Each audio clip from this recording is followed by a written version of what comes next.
Господин Азаев, дали ќе поднесете одговорност ако немаме датум во јуни, бидејќи јасни се веќе сигналите од Брисел, и каква одговорност ќе поднесете? Например, оставка? Апсолутно не. Заради тоа што прво ќе имаме датум. Прашањата кои што во моментот се разгледуваат, тесниот простор помеѓу Европскиот парламент, односно изборите за Европскиот парламент, после кои се објавува извештајот на Европската комисија и 4 дена неколку парламенти имат можност да го усвојат тој извештај, за да им дадат пас на земјите членки при Советот на Европа да ја донесат одлуката.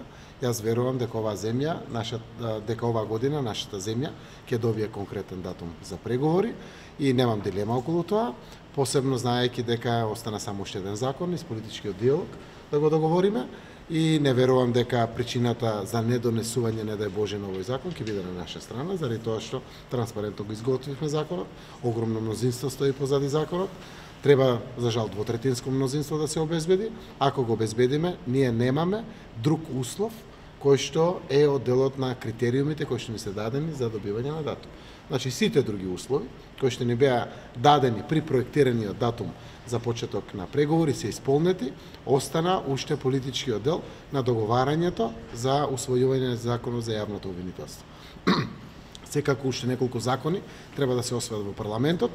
Тоа е законот за Советот на јавните обвинители, тоа е законот за реформата во безбедносните структури, за кој што е постигнат политички диалог помеѓу сите политички чинители во собранието, односно би требало да се гласат со консензус уште за овој закон.